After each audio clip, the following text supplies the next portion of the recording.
이 시간에 함께 해볼 주제가 우리 김봉식 사회 진행하면서 말씀하셨잖아요.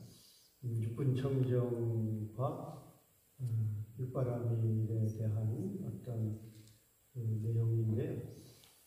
물론 이제 이번 우리 62회, 지난 61회부터 다음 회까지 진행할 품이 법사공덕품이고, 법사공덕의 어떤 총체적인 내용이 육군청정이기 때문에 부제도 오중법사 실천행은 육군청정 장암신다 이렇게 부제를 이제 택한 거 아니겠어요?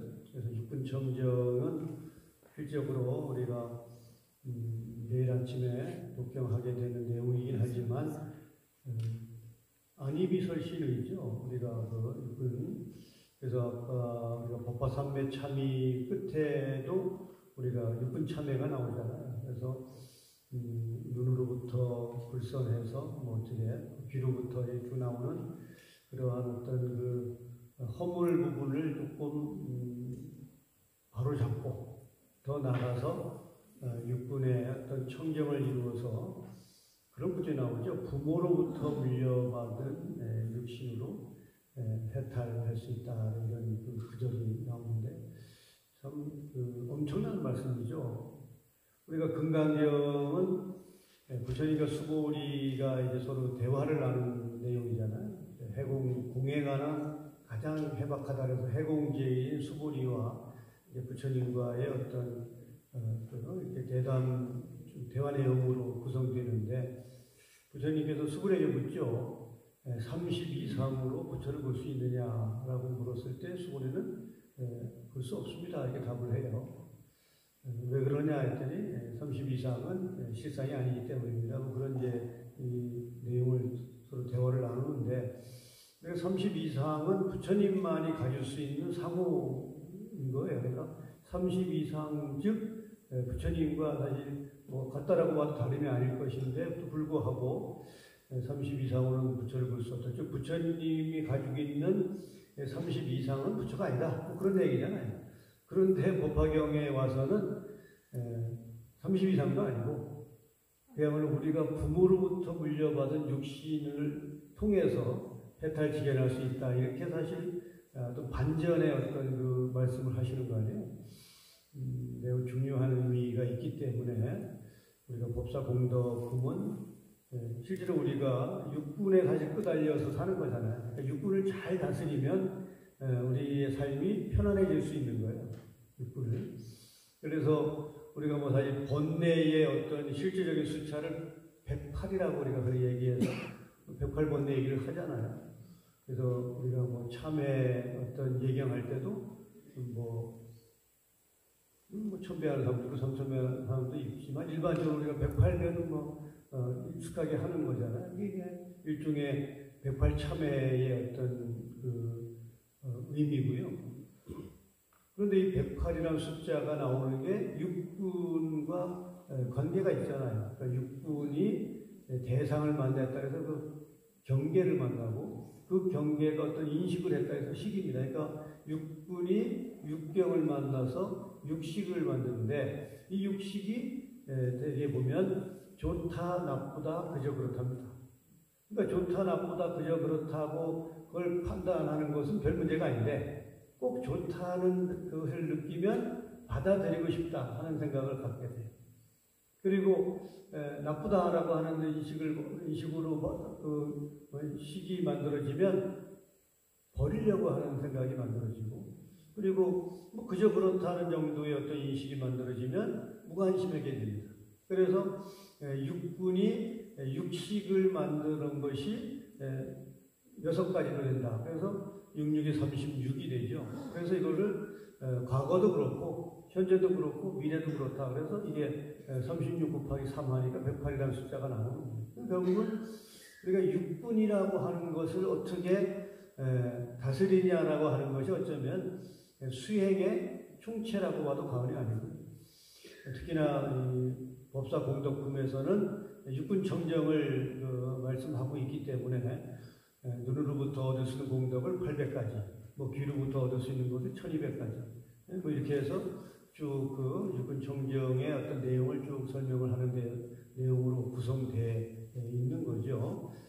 근데 이제 육군 청정과 뭐 같은 육신의 집안이니까 그런가 또 육바람이 보다 끄다 붙여가지고 어떤 관계가 있느냐 그렇게 이렇게 그 내용을 정했으니까 육군 청정과 육바람의 어떤 관계를 좀 생각해 보자 이런 이제 취지인 거죠. 아까도 제가 개회식 때도 말씀드렸지만 법사 공덕은 법사의 공덕에 대한 이야기니까 법사에 대한 얘기하는 부분은 우리가 사실 지나칠 수가 없어요. 그래서 법사 품은 이제 10번째 품으로 자리매김했죠. 저 식품이 이제 법사품이 되는 건데요. 법사품은 그야말로 법사의 어떤 자격을 얘기하는 거죠. 법사의 자격. 그래서 법사는 여기서 우리가 일반적이지만 법회 가서 설법하는 사람도 법사하고 각 불교 TV 나와서 어떤 뭐 강의하는 제가불자도 법사하고 뭐 이렇게 흔히 법사가 좀 흔해 빠진 듯한 그런 호칭이 돼버렸지만 실질적으로 법화경에서 얘기하는 법사는 결국 가벼운 호칭이 아니잖아요. 오종 법화행을 하는 수행자를 얘기해요. 오종 법화경을 5가지로 실천하는 수행자를 얘기한다고 봅니다.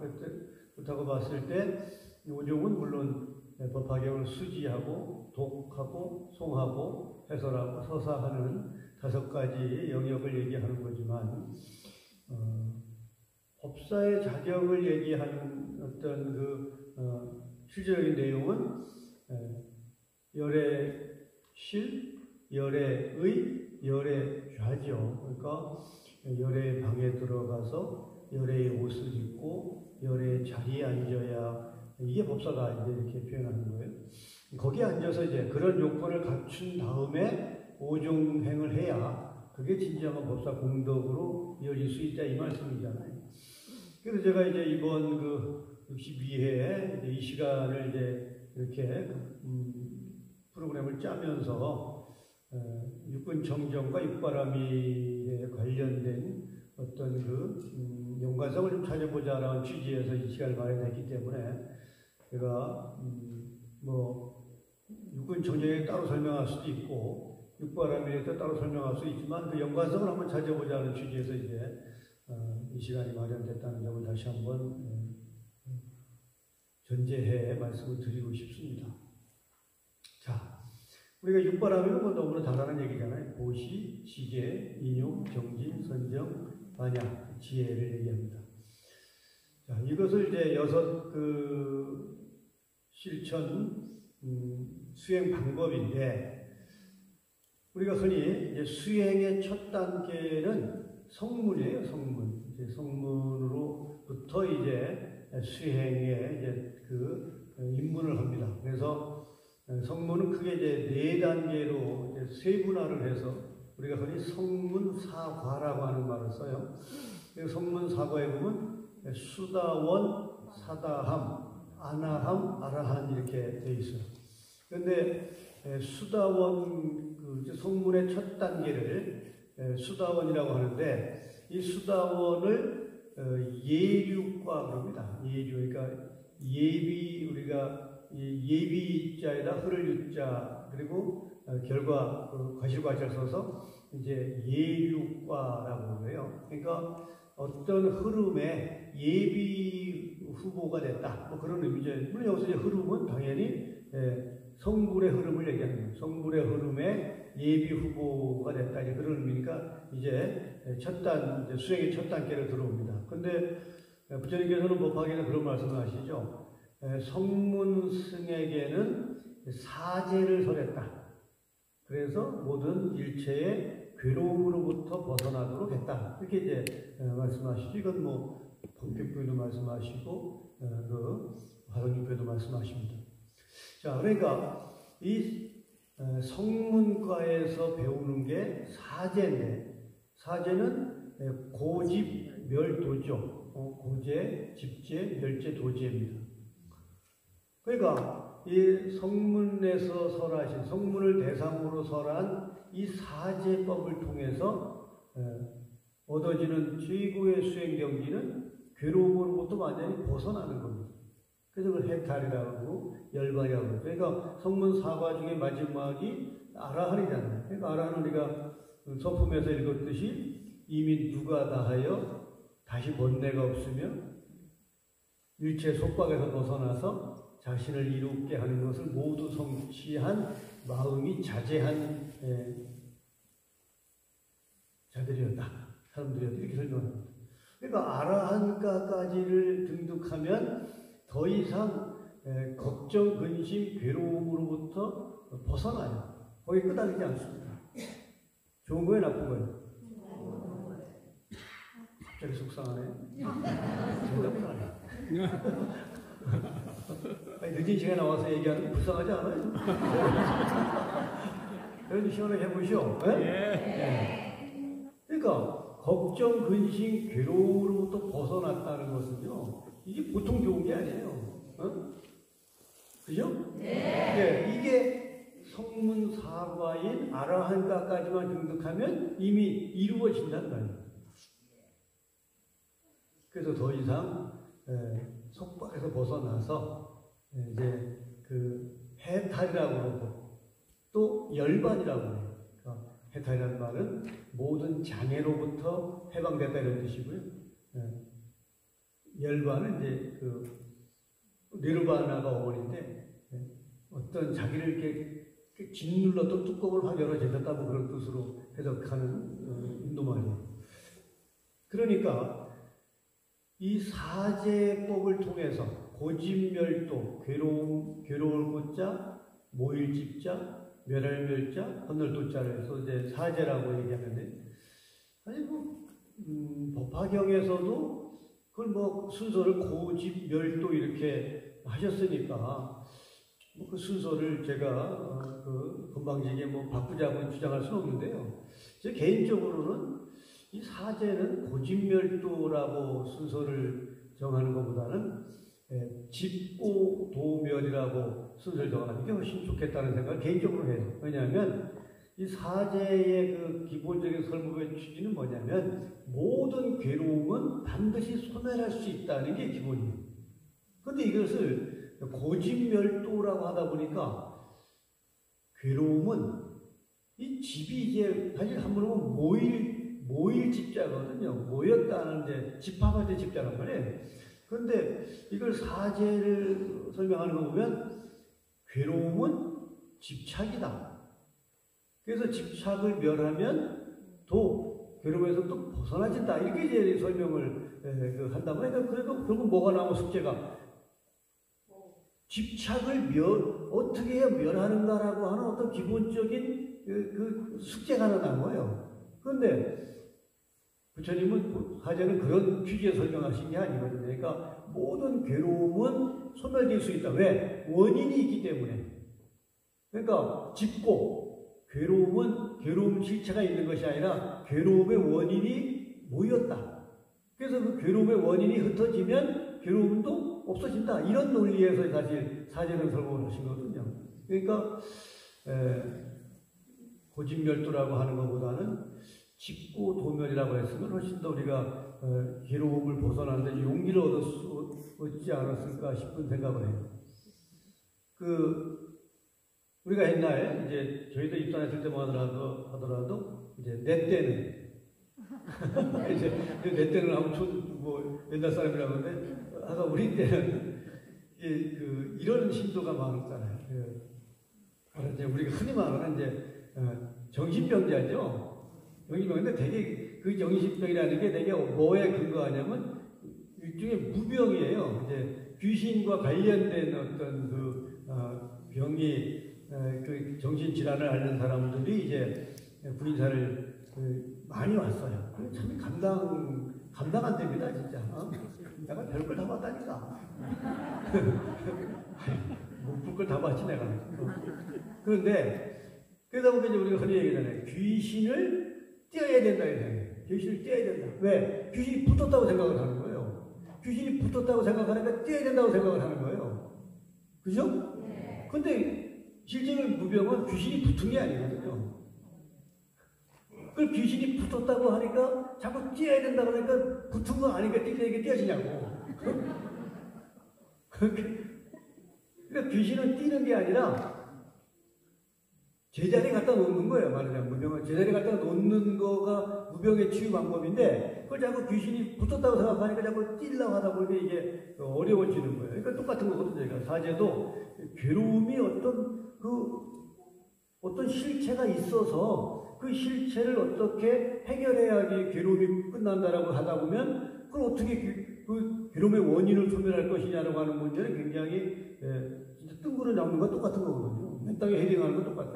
또 어려운데 괴로움은 실체가 없는 괴로움의 원인이 모였기 때문에 그 원인이 흩어지면 더불어 흩어진다 이거죠. 그래서 이제 불교 나오는 게 이제 일체유심조. 그래서 화엄경에서 약인요교지 삼세일체불 음관복계선 일체유심조란 말이 나와요. 그러니까 부처님이 깨달으실 수 있었던 것은 뭐 외부로부터 뭐를 들어오고 나가는 것이 아니라 오로지 법계의 성품이 내 마음의 조작에 의해서 비롯된 거를 알았다는 거예요. 그래서 가장 대표적인 게 뭡니까? 원효 스님이 해공을 먹었다는 얘기예요.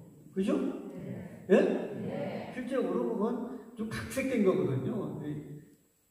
실제로 원효 스님이 무슨 바보입니까? 해골물로 바가지 모르게. 그게 아니고, 실제로 그 이제 속고승전이라고 하는 이제 거기에 기록될 때는 실제로 이제 해골물 먹었다는 얘기는 없고요. 이제 가다가 날이 저물어서 이렇게 의지가 음악 같은데 한번 잤는데 하필 그게 어두운 밤이 춥 같은 어두운 밤이니까 들어가서 그렇게 잤는데 하필 그게 무덤이에요. 무덤. 그러니까 무덤이 우리가 진짜 어떤 공부를 쓴 게 아니라 일종의 이렇게 뭐랄까 약간 무덤이란 말은 내가 좀 이해가 안 되고 저걸 겁니다. 아마 내가 볼 때는 우리 옛날 시골에 가면 상여를 갖다 놓는 그 집이 있었어요. 그죠? 네. 네. 그걸 뭐라 그래? 곶집. 네. 그렇죠. 제가 옛날 전 시골 살았어요. 그런데 집에서 학교까지 거리가 한 4km 됐어요. 10리쯤 되는데 한 절반쯤까지는 이제 민가가 좀 있고 절반쯤은 민가가 없어요. 근데 그 마지막 민가가 끝나는데 곶집이 하나 있어요. 그럼 이게 내 때는 말이에요. 나이도 얼마 안 먹었는데 제가 초등학교 다닐 때만 하더라도 그때 뭐가 이제 유행했냐면 프로 레슬링이 유행했어요. 기밀박치기, 여권, 무슨, 그렇게 했어요. 그래서 이제 우리 시골이니까 TV가 없어가지고요. 이게 학교 근방에서 이제 TV를 이렇게 봅니다. 이렇게, 기밀박치기 하는 거 보다가, 그게 요즘 시간은 한 9시 전에 한 8시 반쯤 끝났던 것 같아요. 그럼 이제 그때 제가 이제 갑니다. 혼자, 초등학생이가. 겁도 없지 내가. 근데 다 무서운데 곶집을 지나갈 때도 무섭더라니까. 발걸음이 빨라지더라고. 거기만 가면 이상하게. 아마 그런 느낌이었을 거예요. 내가 볼 때는. 그러니까 밤에는 어두워서 이렇게 모르고 이제 잤어요. 근데 이제 그 다음날 이제 배를 타고 건너가야 되는데 비가 많이 와서 배가 안 떠요. 그래서 부득이하게 거기서 또 하룻밤을 또 자게 된 거야. 응? 근데 어제는 곶집인 줄 모르고 잘 때는 괜찮은데 곶집인 줄 알고 나니까 밤새도록 귀신이 나타나는 거야. 그래서 우리 스님이 이제 이게 아닌데 이렇게 하고 했다는 거예요. 근데 그걸 그렇게 얘기하면 곶집이 뭔지 알아. 그러니까 이제 그걸 조금 아주 리얼하게 해물물 먹은 얘기를 하는 거죠. 그래서 이제 어두운 밤에 먹었을 때는 갈증을 해소할 수 있는 맛있는 물이었는데, 네? 날이 밝아보니까 저녁에 바가지작을 먹었는데 아침에 가보니까 성이 붙었잖아. 성이 해골씨야. 이름은 바가지가 변하였는데 성이 붙어가지고 해골바가지 아닙니까? 그죠? 어제는 맛있는 물이었는데 아침에 먹으려니까 맛있어요? 어제 먹은 거 아직 반납을 하는 거 아니야? 이게 이 뭐지? 더러움이 실체가 있다면 어제도 내가 더러웠어야 될 거 아닌가? 근데 어제는 내가 전혀 더럽다는 생각이 없었던 거 보면 이 물 자체가 더러운 건 아니야. 그럼 더럽다는 건 어디서 왔느냐? 내가 더럽다는 생각을 하기 때문에 온 거다. 이거지, 그죠? 그게 바로 오륜 스님이 오도성입니다. 심생즉 종종 법생, 심멸즉 종종 법멸. 즉 마음이 생겨나면 법이 생겨나고 마음이 변하면 법도 변한다. 이게 사실 사성제의 기본이거든요. 어쨌든 간에 성문에게는 사성제를 설하고 연각에게는 팔정도를 설하셨고 보살에게 육바라밀을 설했다 하셨거든요. 그러니까 이 사실 육바라밀은 보살이 행하는 수행교예요. 보살이. 그런데 법화경은 누가 공부하는 경이에요? 오로지 보살을 가리키는 경이에요. 보살을 나오잖아요. 자, 이것이 묘법연화경인데 보살을 가리키는 법이며 부처님이 혼념하시는 경이다. 이렇게 꼭 집어서 말씀하시잖아요. 그죠? 그러니까 법화경은 보살을 가리키는 경이에요. 그러니까 보살이 아닌 사람은 읽어봤자 이익이 없어요. 네. 즉 법화경을 읽고 나서도 보살행을 하지 않으면 전혀 이익이 없어요. 이게 바로 법화경이 가지고 있는 특징이에요. 그런데 법화경 중에서 실제적으로 육군 청정을 얘기하는 물론 거기에 끝날 때는 여러 말씀하시죠.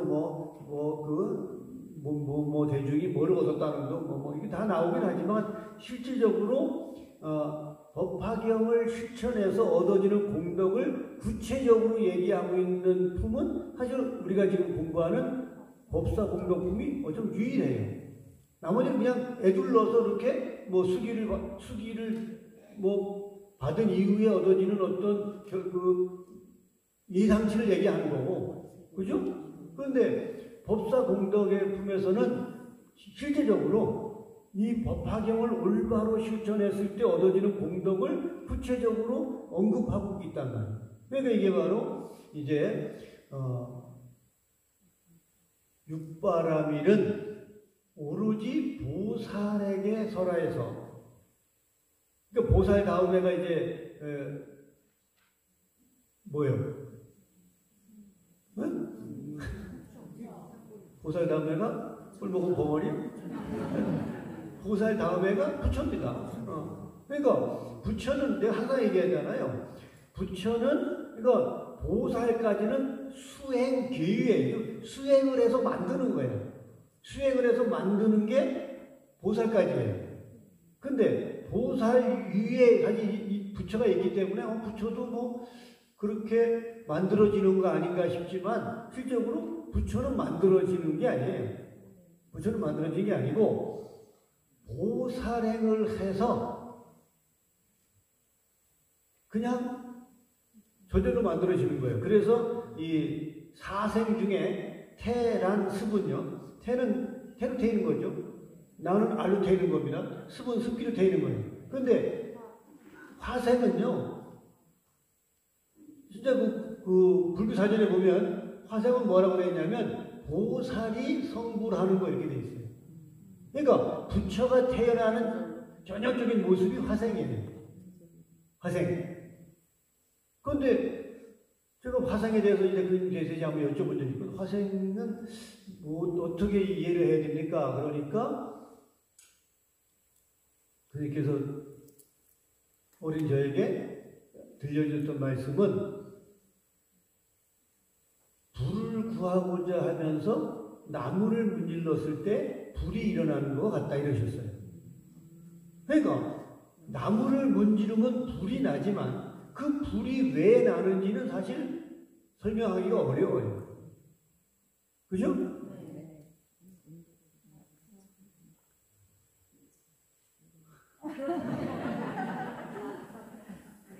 어렵나? 어렵지 않잖아요. 그죠? 자, 나무를 문지르면 불이 난다는 건 누구나 알지만 나무를 문지르면 왜 불이 나는지를 설명하는 것은 어렵습니다. 왜? 나무를 문질렀기 때문에 불이 났기 때문이죠.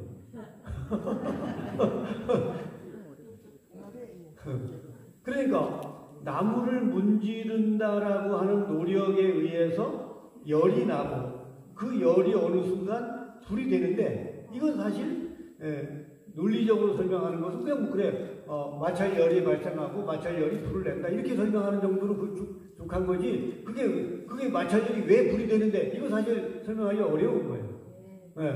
마찬가지로 부처는 수행계의가 아니라 화생으로 태이는 거기 때문에 오로지 보살행을 해서 그 보살행 결과가 남들이 저 정도면 저거는 보살이 아니라 부처라고 하는 말은 우리가 붙인 말이지 뭐 사실 부처라는 말은 우리가 지금 생각하는 거하고 다르잖아요. 사실 부처라는 말의 어원이 인도말로 붓다예요, 붓다. 근데 붓다라고 하는 말은 사실 우리가 생각하는 부처님하고는 다른 뉘앙스거든요. 그냥 인도말로 붓다는 그냥 수행을 해서 어느 정도 위치에 올라가면 그게 다 붓다예요. 근데 우리가 생각하는 부처님은 그런 분은 아니잖아요. 전지전능해야 되고, 뭔가 이렇잖아요. 그러니까 어쨌든 간에 보살은 부처되는 마지막 수행 단계예요. 그런데 그 마지막 수행 단계에서 실천해야 될 수행 방법이 육바라밀이라는 말이에요. 그러니까 육바라밀이 중요할 수밖에 없는 어떤 것이 되는데요. 그러니까 이제 육바라밀이 보살을 가리키는 그 가르침이라고 부처님 말씀하셨고 또 법화경이 보살이 실천해야 될 어떤 대의를 설하고 있고 그 대의 중에서 그 공덕을 구체적으로 언급하고 있는 품이 법사 공덕품이고 그러다 보니까 법사품을 우리가 공부 안 할 수 없다는 어떤 연관성을 갖고 있을 수밖에 없다는 거 아니겠어요? 그죠? 네. 그런데 이제 법사품에서 아까 제가 법사란 열의 방에 들어가야 된다 했는데 열의 방을 대자비심이다 했단 말이에요. 자비심. 그런데 육바라밀도 육바라밀은 아까 얘기로 보시, 지계, 인육, 정진, 선정, 지혜입니다. 그 여기서 6가지 중에 뭐가 가장 중요할까요? 지혜. 난 지혜 한 표. 또 보시 또 정진 다 나온다 이거. 뭐 다 중요하죠. 다 중요한데 실제로 가장 육바라밀 중에 뭐가 가장 중요하냐는 것을 사실 논하는 것은 어리석어요. 사실 그게 우문일 수밖에 없는데 여러분들이 우답을 하네. 낚였어 내 근데 가만히 생각해 보면 뭐가 중요하다고 말할 수는 없지만 우선순위를 정한다면 당연히 지혜가 가장 중요하죠.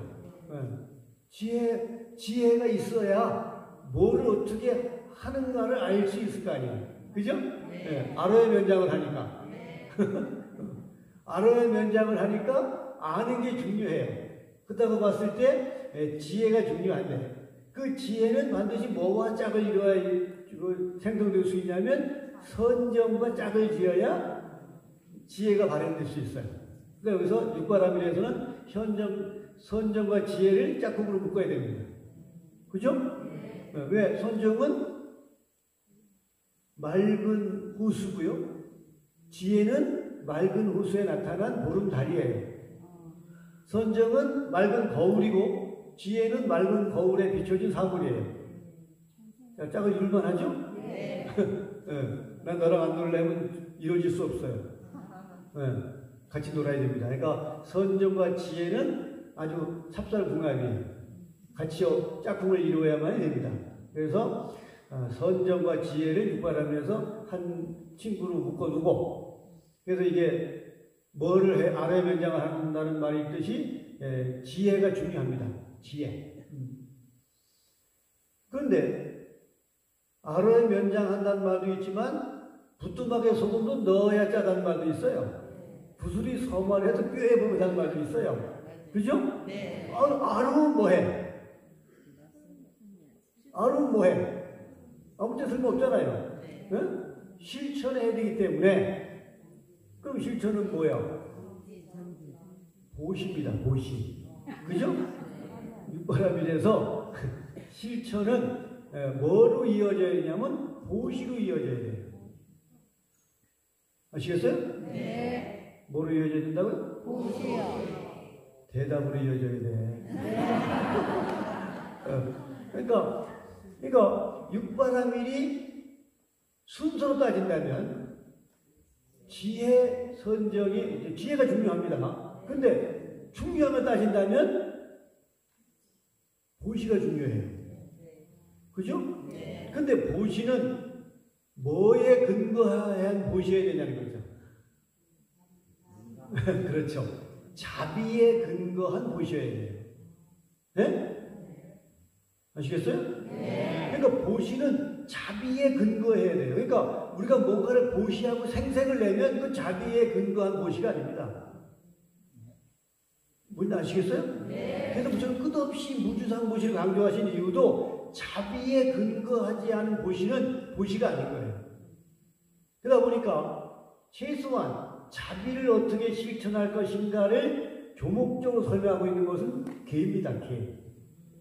그래서 이 지계와 보시는 또 짝꿍을 이뤄야 돼요. 네? 싫어요? 아니요. 짝꿍 하기 싫어? 아니요. 딴 데로 보내? 딴 데 보내면 영향가 없어요. 반드시 보시는 지계에 근거해서 행을 해야 돼요. 그러니까 우리가 계하면 뭐 여러 개가 있지만 우리 제가 불자들이 받는 개가 가령 5개라고 보자. 5개. 5가지잖아요. 그죠? 그럼 5가지 그 근거에서 가령 보시를 한다라고 보면, 자, 불살생 그러면 죽이지 말아야지, 이거 아니죠. 방생을 해야 보시가 되는 거잖아요. 이렇게 가는 거예요. 그러니까 반드시 자비에 의한 보시여야 되고, 그 자비의 근거는 얼마나 계율에 부합되느냐라고 하는 게, 사실 이제 이 계라고 하는 말의 어원이 신라거든요. 신라. 그 계는 사실요, 우리가 좀 이런 얘기하면 좀 조심스럽긴 한데, 사실 계는 강제성은 아니에요. 우리가 뭐 계를 받으라니까 안 하고 어떻게 지켜요? 못 지키면 벌 받는 거 아니에요? 천만의 말씀입니다. 계는 몰라서 범할 말도 잘하네. 몰라서 범할 수 있는 것을 최소한 막아줄 수 있는 방패막이가 되는 뿐이에요. 그러니까 걔는 절대 강제성은 아닙니다. 그러니까 지키면 이익이 되고 안 지켜도 그만이야. 지키면 이익이 된다는 기준이 사실 걔의 그 취지거든요. 신라가. 그러니까 이제 그게 깊은 계를 졌는데 안 지켜도 그만이라고 그러니까 거기 누가 따라 붙었냐면 율이 따라 붙어요. 율은 이제 비나야거든요. 율은 비나야가 오는데 비나야는 반드시 지켜야 돼요. 안 지키면 안 돼요. 그래서 제가 항상 그래야죠. 계는 신라니까 가령 어느 사이트에 들어가서 홈쇼핑에 들어가서 뭘 살라고 하면 난 절대 못 사요. 잠깐 뭘 하라고 그래. 로그인을 하라고 자꾸 이러면은 성가시도 하다고 한다니까. 근데 어느 사이트에 가서 뭐를 사야 된다는 것은, 사면 좋다는 것은 본인의 의지입니다. 이게 신라예요. 근데 그 사이트에서 뭐를 살려면 반드시 로그인을 해야 된다는 것이 신라입니다. 그렇죠? 이게 비나야예요. 그 유리거든요. 그러니까 유를 수반하지 않고는 개를 행하기가 어렵다. 그래서 이 개와 유리 붙어 다니니까 우리가 좀 고민스럽지. 개만 딱 떼놓고 보면 아주 신경 쓸 거 없어요. 아주 편안해 마음이. 네? 어쨌든 간에 이 보시는 자비에 근거한 보시여야 됩니다. 이게 이제 육바라밀에서 보시는요. 그러니까 보시는 그래서 지게와 이제 짝꿍을 이뤄줍니다. 그런데 그러면 뭐가 남어? 인욕과 정진이 남아요. 그러면 이걸 뭘 알았어. 그리고 뭘 해야 되겠다 했는데 이게 하다가 용두삼이 되면 돼, 안 돼? 안 돼요. 머리는 용을 그리고 꼬리를 뱀을 그리면 용이요, 뱀이요? 죽두밥도 아니고요. 그러니까 꼬리를 뱀을 그리려면 머리부터 뱀을 그려야 되고 머리를 용을 그렸으면 꼬리도 용을 그려야 됩니다. 그죠? 네. 이걸 우리가 여법하다고 해요. 그러니까 지혜가 있어서 보시를 했다고 쳐. 근데 이게 어느 상황에 처해서 그걸 스스로 포기한다거나 게을리한다? 이건 절대 아는 거와 공동으로 이어지지 않아요. 그러니까 뭐가 중요해? 꾸준히 하는 게 중요해요. 그게 뭐예요? 정진이야. 그죠? 근데 정진은 뭘 전제로 하냐면 하고 싶으면 하고 하기 싫으면 안 하는 게 아니에요. 어떠한 경우에라도 해야 되는 거예요, 정진이야. 그죠? 그러다 보니 뭐가 필요해? 인욕이 필요한 거야. 인욕. 그러니까 그러면 이제 정진을 누구랑 또 짝꿍을 해야 돼. 인욕하고 짝꿍을 해야 돼. 그러니까 정진은 인욕을 만났을 때 올바른 정진이 될 수 있고요. 지혜는 선정을 만났을 때 올바른 지혜가 될 수 있고, 보시는 지혜를 만났을 때 올바른 보시가 이루어질 수 있다는 거예요. 이해해요? 네. 그러니까 이 육바라밀이 이제 짝을 지었네? 네. 내가 중매 섰지. 내가 오늘날에 중매 섰어요. 그래가지고 보시는 지혜하고 결혼시키고 인욕은 정진하고 짝을 맺어주고 선정하고 지혜하고 짝을 맺어 내가 주례까지 서줬네.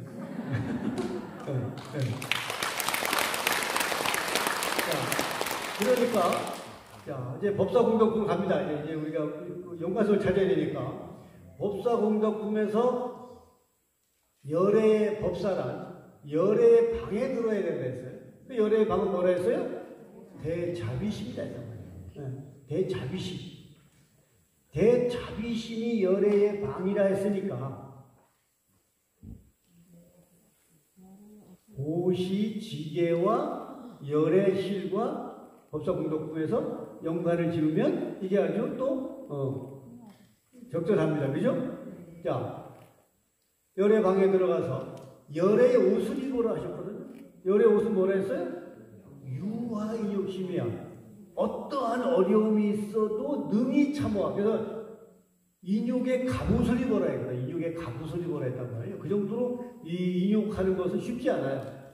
그러니까 어쨌든 간에 열의 옷을 입어라 했단 말이에요. 열의 옷을 입어라 했으니 이걸 유아 인욕심이라 했으니까 이번에는 인욕이 정진을 데리고 열의 옷을 찾아가야죠. 그죠? 네. 적절하죠? 네. 자, 그 다음에 열의 자리에 앉으라 하셨거든요. 열의 자리. 열의 자리는 뭐라 했었어요? 일체 법이 공한 것을 아는 것이다 했단 말이에요. 일체 법이 공한 것을 아는 것, 이게 바로 지혜예요. 일체 법이 공하다는 것을 아는 게 지혜야.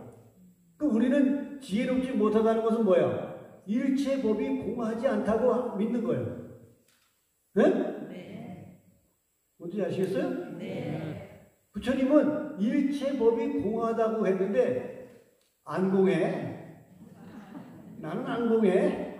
그렇게 생각하는 거예요. 그러니까 열의 자리에 앉지 못한 겁니다. 그러니까 일체 법이 공하다. 그럼 공이 뭐냐 알아야 할 거 아니겠어요? 공이 뭐예요? 공을 먹었나? 왜 해석하는. 자, 공이란 말은 물론 쉬운 말은 아니죠. 이제 공이란 말은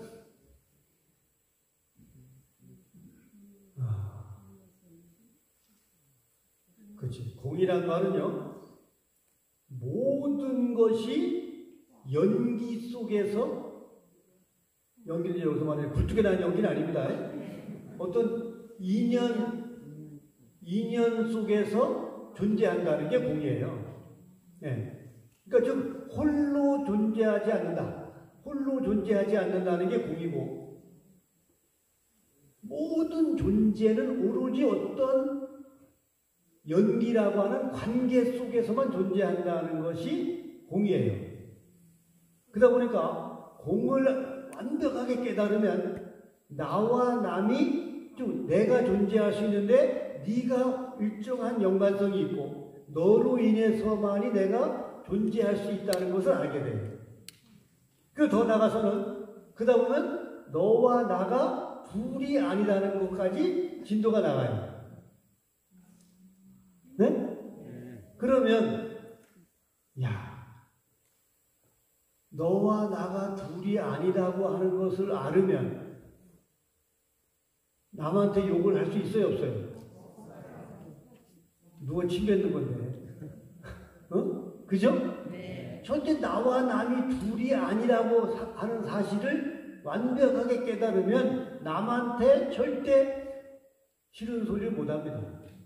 그리고 남한테 뭘 해놓고 절대 생색을 내지 못해요. 왜? 지한테 줘놓고 생색 내면 남들이 욕하지. 그런 병신이 없다니까.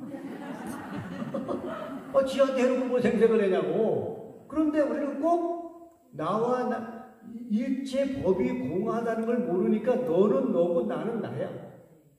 그죠? 네. 너는 너고 나는 나다라고 하는 어떤 경계를 달리 떼어놓고 보다 보니까 여기서 여러 가지 어떤 생각이 만들어지는 거죠. 그런데 이것을 바로 부처님은 열의 자리에 앉아야 된다는 말씀을 통해서 일체 법이 공한 것을 알으면 나와 남이 둘이 아니라는 것을 알게 된다는 거예요. 그러면 보시라고 하는 것이 이제 아까 자비와 짝을 맺었잖아요. 그러면 자비행이라는 것이 아주 자연스러워지는 행위로 이어질 수밖에 없어요. 왜? 남의 고통이 곧 내 고통으로 그대로 받아들여집니다. 그렇지 않겠어요?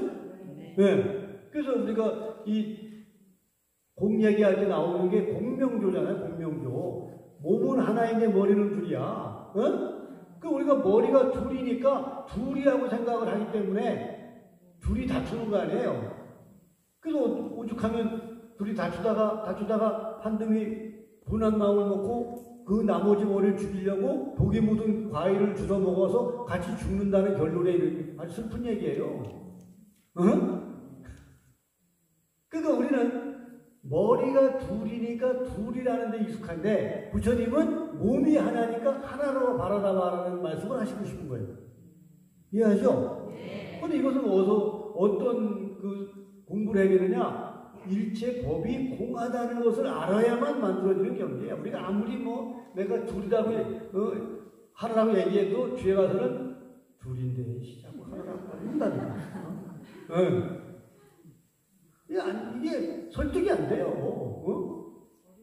그런데 열의 자리에 앉게 되는 정도의 수행 경지가 가면 일체 법이 공한 것을 알게 되고 일체 법이 공한 것을 알게 되면 나와 남이 둘이 아니라고 하는 것까지로 알게 되고 남의 고통이 곧 그대로 나의 고통으로 받아들여지는 인식으로 인식됐다는 거예요. 그러니까 절대 자비행이 우정 마음을 내거나 특별히 마음을 내거나 해서 하는 것이 아니라 내가 아프니까 약을 먹고, 그죠? 내가 아프니까 약을 먹으면 내가 먹는 거 아니야. 맞아요, 네? 대답을 하네. 한 몸이라니까 한 번만 먹어볼라? 그러니까 우리가 나와 나가 둘이 아니라고 바라볼 수 있는 완벽한 눈을 갖는 거, 이게 이제 일체 법공이거든요. 그러니까 여기에서 이루어지는 것은 특별할 게 없어요. 전혀 특별할 게 없는 것이거든요. 그러다 보니까 자비가 그냥 자연스럽게 그냥 이루어지고, 그리고 구태여 뭐 참고 안 참고가 아니에요. 아니 감기 걸려서 몸 아픈데 약을 먹는데 뭐 그게 내가 뭐 참고 안 참고 문제에 어떤 봉착하는 경우는 없잖아요. 내가 아프니까 그냥 병을 고치기 위해서 먹는 거잖아요. 그것처럼 아주 자연스러운 현상으로 이어질 수 있다는 거죠. 그러니까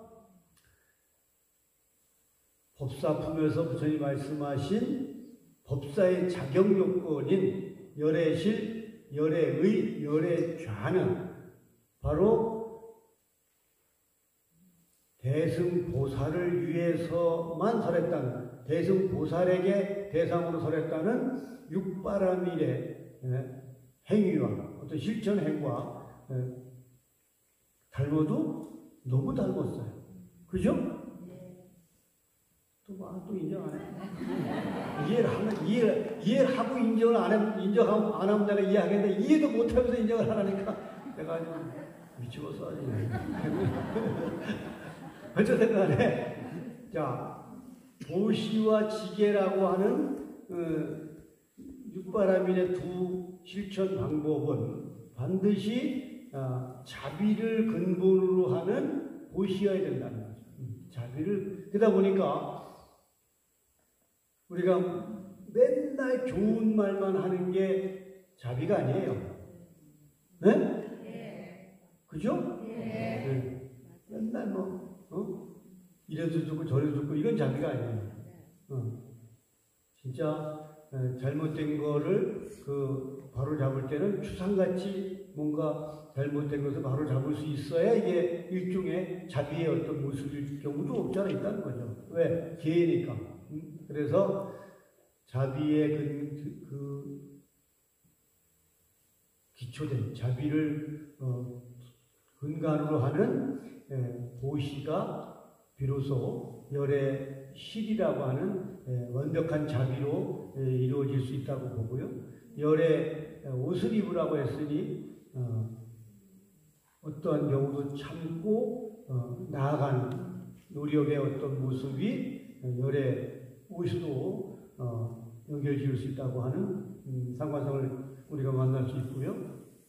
마지막이 지혜인데, 지혜는 아까 얘기대로 일체 법공을 알으면 그야말로 그것이 지혜는 제가 항상 얘기하잖아요. 지혜는 의사가 의술을 통해서 환자를 치료하는 일종의 그 의술입니다. 의술. 그러니까 그거는 환자한테 시술됐을 때 필요한 거지, 내가 아무리 의술을 가지고 있어도 환자를 치료하지 않으면 그건 의술이 아니고요. 네. 맞죠? 그렇기 때문에 지혜는 반드시 어떤 자비로 이어져야 돼요. 그러니까 아는 만큼 실천할 수 있어야 비로소 이것을 우리는 지혜라고 말을 하는 거죠. 지혜라 말한다. 그래서 굉장히 이제 그렇게는 지혜를 자기 거라고 하는 말씀 항상 하시거든요. 내가 주체가 되고 내가 주인공이 되는 어떤 완벽한 삶이 지혜다 이 말씀 항상 하셨단 말이에요. 그러니까 맞는 말씀이잖아요. 우리가 스스로 내가 뭔가를 할 수 있을 때 이게 지혜지, 내가 나는 하지 않고 남이 하는 거를 지켜보는 거를 우리가 지혜라고 말할 수 없어요. 그래서 우리가 이 대승보살에게 설해 주셨다는 육바라밀은 매우 중요한 실천 덕목이 되지만, 이것이 결국은 작게는 자기 수행으로부터 크게는 모든 중생을 나와 같은 동근 한 몸으로 바라다 볼 수 있는 그러한 눈을 뜨는 것이다, 이렇게 정리할 수 있는 육바라밀의 내용이라고 함축할 수 있고요. 이것을 이제 우리 법사공덕이니까 법사품에서의 어떤 연관성을 찾아보니 그렇게 연관지을 수 있는 어떤 논리가 만들어진다고 제가 주장을 합니다. 이 연사가 강력하게 주장을 합니다.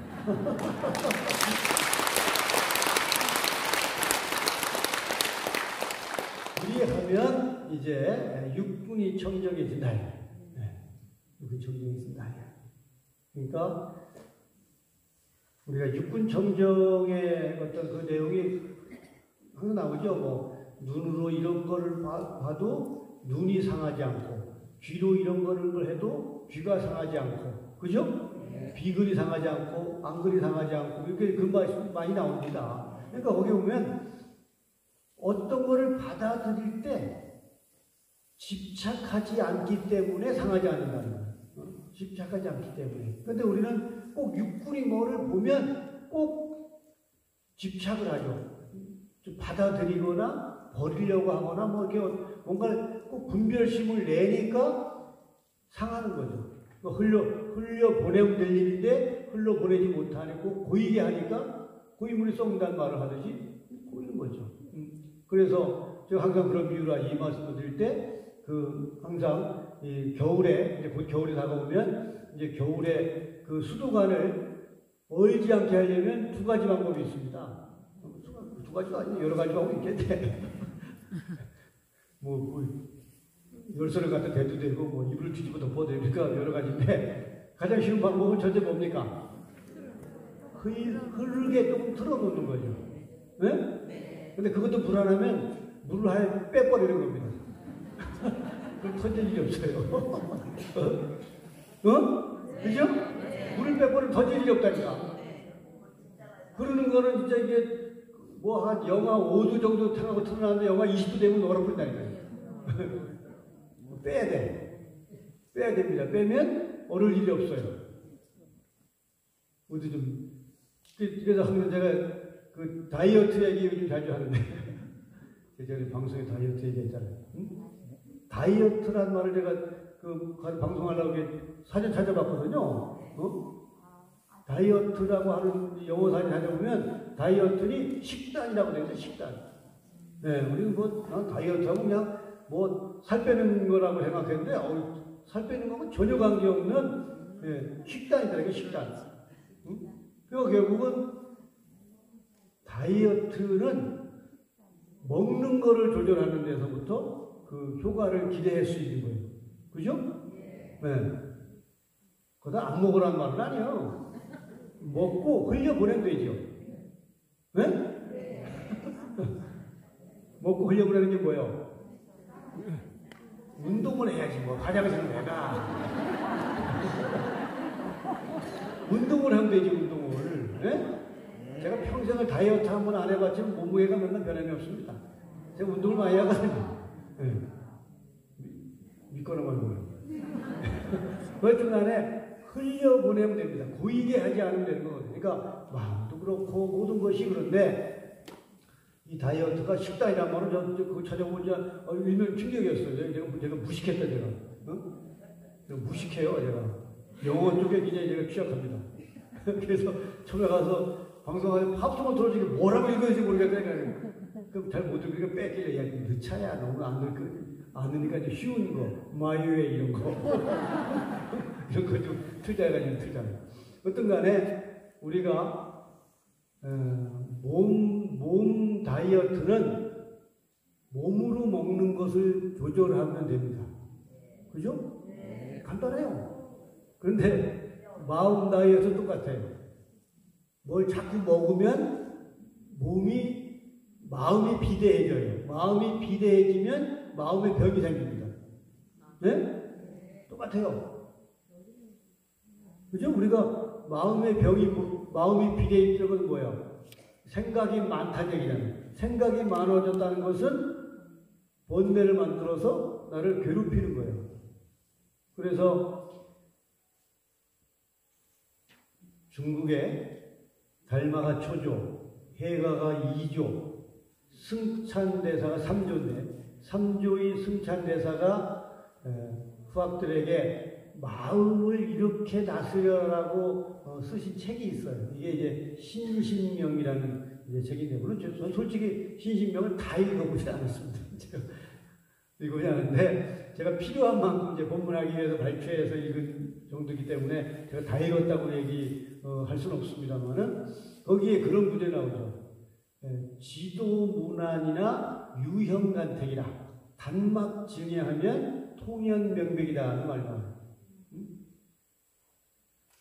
그러니까 지도문안이나 지극히 돌을 닦는 일은 문안 어렵지 않다. 아야, 첩체가 도 닦는 일이 얼마나 어려운데 어렵지 않다 그랬어. 지도문안이나 지극히 돌을 닦기 어렵지 않지만 유형간택이라. 그래서 간택이란 말이 일종의 뭐 그 분별심 그런 거거든요. 그러니까 분별심에 끄달리기 때문에 지극히 도 닦는 일이 어렵지 않은 게 어려워졌다는 이런 말씀이에요. 그래서 단막 증여하면 통연명백이다. 그러니까 한 방에 그 끄달리던 분별심을 털어버리면 명백하게 도는 드러나 보인다. 뭐 이 말씀이에요. 이론적으로는 이제 그런데 실제로는 말같이 쉽진 않죠. 또 그런 말도 있죠. 다원다려하면 전불상응이요 절연절려하면 부처불통이다. 다원다려, 말이 많고 다려, 생각이 많으면 전불상응이요 오히려 통하지 못하고 응하지 못하고 절연절려하면 말이 끊어지고 생각이 끊어지면 부처불통이라 통하지 못하는 바가 없다 하는 말씀입니다. 그러니까 뭐 결론은 이제 분명하죠. 생각을 좀 줄이고, 그죠? 번뇌를 조금 덜어내고, 그래 가면 이제 쉬운 길인데, 이게 육군이라는 놈이 자꾸 그거를 받아들이죠. 받아들여서 육군이 청정하지 못하니, 때 묻은 거울에 앞에 서서 나를 보는 것 같으니, 뭘 제대로 보겠습니까? 그래서 맨날 흐리멍텅하게 보고, 긴가민가 하고 이제 사는 거지. 너나는 할 거 없이. 이제 그러나 길은 분명히 일러 주셨단 말이죠. 그러니까 쉽게 가는 법은 아니지만 아까 얘기대로 열의 방에 들어가 열의 옷을 입고 열의 자리에 앉아야 된다는 이제 그러한 법사의 자격, 그 공덕으로 얻어지는 법사 공덕품이니까 우리가 한번 좀 깊이 사량해봐야 될 그러한 부처의 말씀이라고 다시 한번 정리를 하고요. 제가 육바라밀 얘기를 하니까 우리가 이제 맨날 우리 법회 때마다 우리 흥일하게 때 우리 그 법화삼배 참여하기 전에 우리 육복 공양을 올리잖아요, 그죠? 육복 공양과 이제 육바라밀이 이런 관계를 가지고 있다라고 이제 정리된 게 있어서 제가 마지막으로 소개를 해드리고 마치겠습니다. 자, 우리가 육보 공양 중에 차를 공양하는 차, 그죠? 차를 공양하는데 차는 우리가 흔히 감노수를 이제 대변하는 거죠. 감노, 그러니까 아침에도 뭐 아금 청정수 변위 감노다 이렇게 얘기하잖아요. 그러니까 내가 올린 맑은 물이 감노차가 되어 주십시오. 그런 의미일 텐데요. 그래서 차는 이제 감노와 같다. 그러니까 우리 몸의 60, 70%가 거의 물이죠. 그러니까 그래서 오죽하면 다르마를 중국 사람들이 법이라고 해석해요. 법이 삼수변에 갈 것자거든요. 그러니까 결국은 우리 육군을 청정히 하는 그 노력 가운데는 우리 몸에 물이라고 하는 것이 거의 70%니까 얼마나 중요한 포지션에 있는 거예요. 칠할이 거의 물이니까요. 차가 우리에게 주는 어떤 의미가 얼마나 중요한가라고 하는 것일 텐데, 그래서 이 차는 보시를 상징하는 의미를 담고 우리가 육복 공양을 올린다라고 해요. 그 다음에 향은 해라서 향은 자신의 몸을 태우면서 이제 향기를 내고 연기는 바람같이 사라져 갑니다. 그러니까 몸을 집착하지 않는 어떤 의미를 담고 있어서 해탈향이라고 표현하면서 육바라밀과는 지게와 그 짝을 이룰 수 있다는 표현을 씁니다. 그러니까 기회를 얘기하는 의미이고요. 그다음에 세 번째로 우리가 꽃을 공양 올리는데 꽃은 만행화라 그래서 인육 바람이를 이제 상징하는 의미를 갖고 있다 그럽니다. 그리고 쌀을 공양 올리는데 쌀은 선열이라고 해서 이것은 정진을 이제 상징하는 의미를 담고 있다라고 합니다.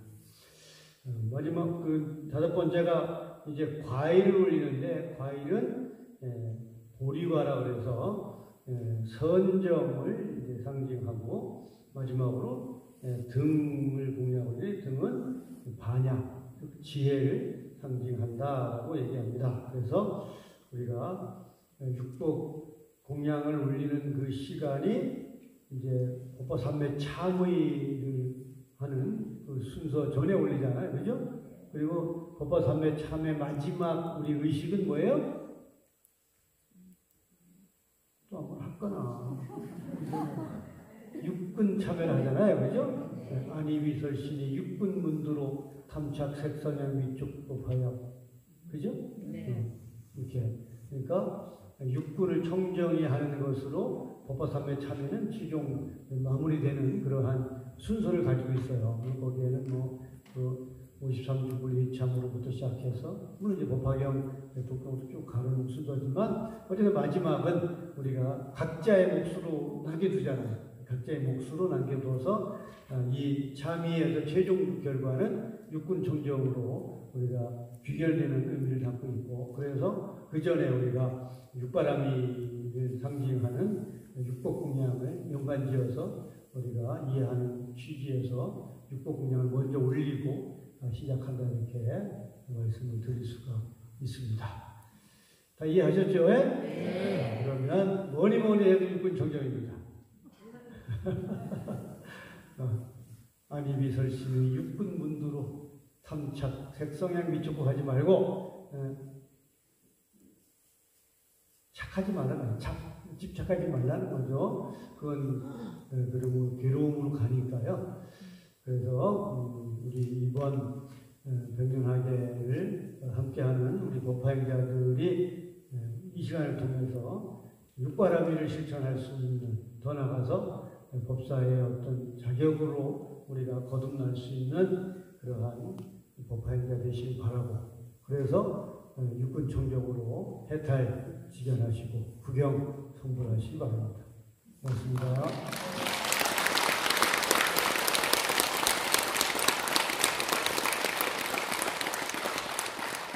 좋은 법문을 전해주신 경혜스님께 다시 한번 큰 박수 부탁드립니다.